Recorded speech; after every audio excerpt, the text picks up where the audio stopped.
funded the private sector participation program in farming, where some agricultural facilities were advertised for this. How successful have been the VCs been? Then you may also wish to expatiate on what exactly motivated government decisions on this program sector. Okay, thank you very much. Let me first start by saying the motivation of government to that policy initiative. In the blueprint of the government policy on agriculture, it is well stated there that the focus of government should be the encouragement of private individuals to take on farming in Lagos State. Before now, some years ago, the policy of government was direct involvement in food production. At that time, farms were established by government, run and managed and financed by government to produce food. But since the shift in government policy, most of the farms have not been funded, and therefore their fortunes declined. The formations were left to rust.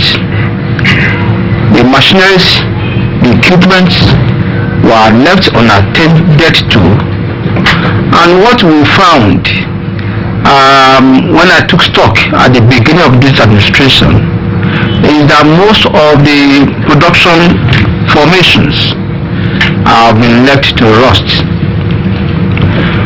And taking cognizance of the policy trust as initiated in the transition blueprint of the Ministry of Agriculture, I had to present to government this list of formations to be leased to private individuals. 23 of such formations were leased to private individuals. We went through the process of advertisements, made it public to members of the public to be aware of what we want to privatize.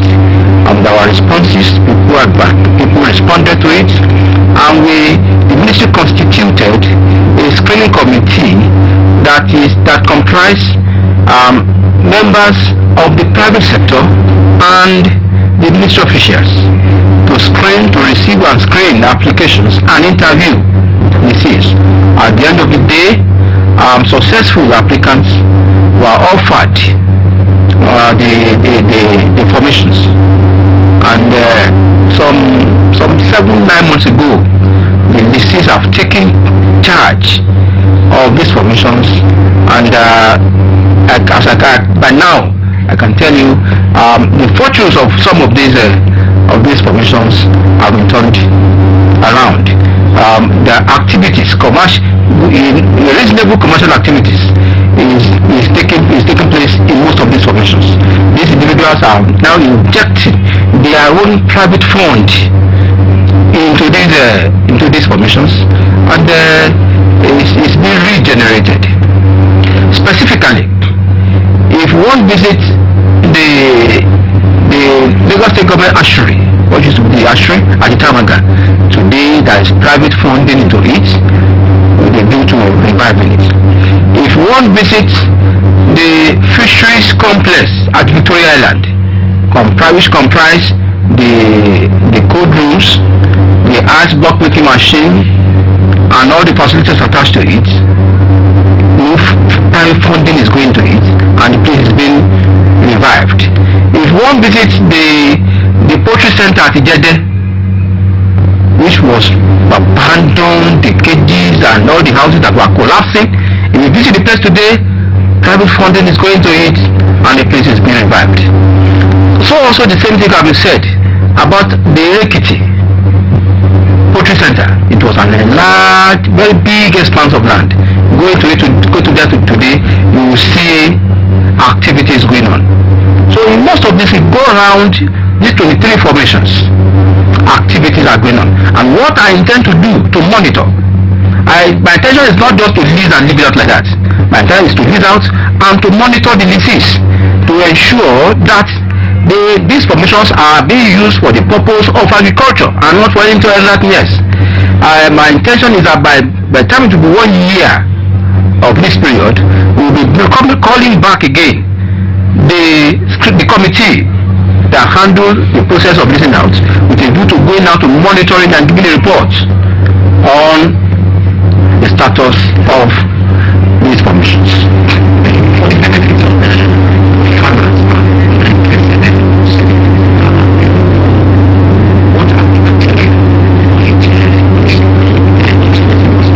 Okay, that's a very good question. You see, the criteria are that simple. One, you must have the technical knowledge of the enterprise you want to put your money into, technical competence. Two, you must have the backup finance. You must have the finance to put into it. It is not as if government will lease these commissions to you and you turn around back again and ask government to give you money to fund the project. If government had the money in the first instance, you would not have given them out. So two, you must have the finance. Third, you must commit yourself to our guidelines that you will not use that formations for other purposes rather than agriculture. If you meet those three criteria, you have the technical competence, you know about farming, you know what you want to do, you have the finance, and you not commit, you not change the plan of that place and make it and not convert to other purposes or other purposes. It's not as if you take up your land, you just speculate on the land, then take it and convert it to hotels, to resource centers, to estates. No. But if you use it for the purpose of agriculture, those are the three criteria. So for all those that have been considered, it has been purely on those criteria that I mentioned. So let me say that at the World Food Day last year, October 1999, the government, in line with the transition blueprint on agriculture, launched the microcredit scheme with some million naira. The responsibility was improved. Farmers are enthusiastic about it, and without any fear of contradiction, it is assisting production further than where we met the past. So with the report, with the monitoring report to give to government media, the government has also approved for this year 30 million. That is more than 2 times what we had last year.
comparative advantage in that in Lagos State over the other activities of farming. So we have packaged also inputs that will go into fishing, and this is also given as subsidy to farmers. Now, to ensure that this subsidy really gets to the farmers and not to middlemen who buy and resell, the ministry is also in charge of the all cooperative movement in Lagos State, be it in farming, multi-purpose, or in the thrift and credit societies. So what I do is that I have interaction from time to time with the stakeholders in agriculture. I know the stakeholders, I identify with them, I interact with them, I hold meetings with them. And for whatever that is coming that will be of benefit to their trade, to their activities, to their family, I let them know ahead of time so that they get to start to prepare to benefit from it.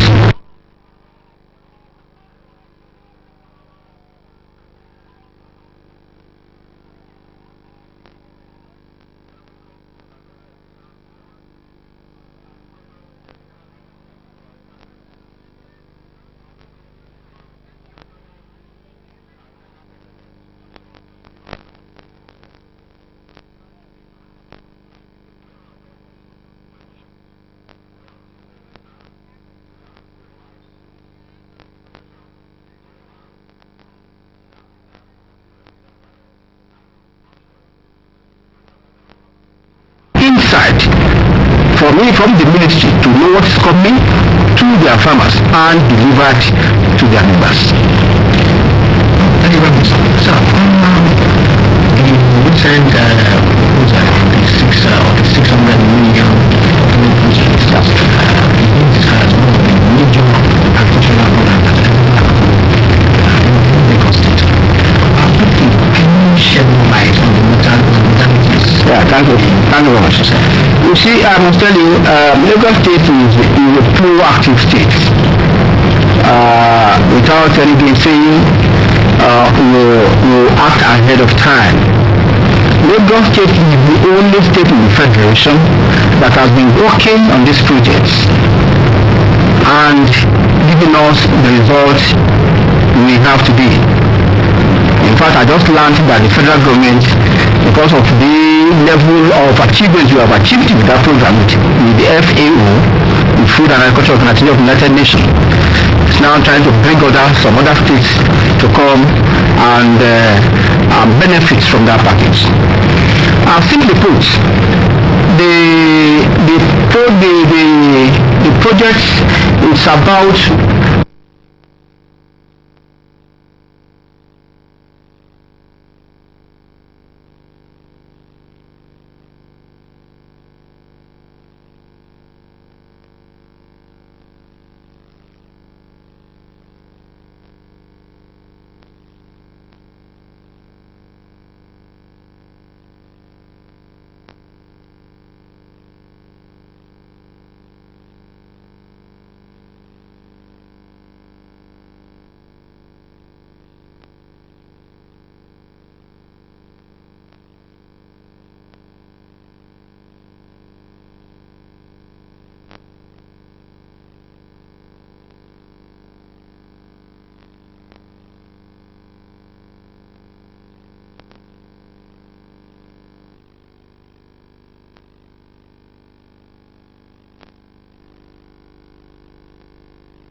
fifteen thousand hectares of land that is occupied by this coconut grove, the old variety, very tall old variety.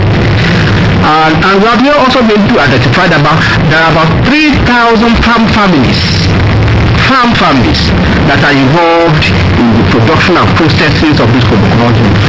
We also been able to identify that the age of this coconut grove is very old. The productivity has declined. It's not giving the optimal production anymore, and that the variety we have is not as productive as what modern technology has provided in terms of new hybrid variety. With all these identifications, the FAO, the Food and Agriculture Organization of Nigeria, has now come to assistance. This is a project that has been on the drawing board for almost 3-4 years ago. I met it in the ministry. With all this number of farm families that is involved and the age of the plantation, the program is all about replanting, rehabilitating, putting in new variety, removing the old ones. The farmers will be able to identify the productivity of the new generation being much better than the old ones, and the height is not that tall coconut tree we've seen. With high productivity, they will be able to see that it puts in more money into their pockets rather than the old variety. And added to that, there is what we call the capacity building components of it, to be able to teach the farmers how to process the coconut and derive more benefits than they are deriving now. All our local farmers use the coconut for today is to remove the fiber, use the fiber as firewood, remove the coconut itself, either dry it, make little oil from it, or sell it raw and eat it raw, and the water just drink it or spit it away. But there's much more that are derivable from coconut than what our local farmers are putting into it now.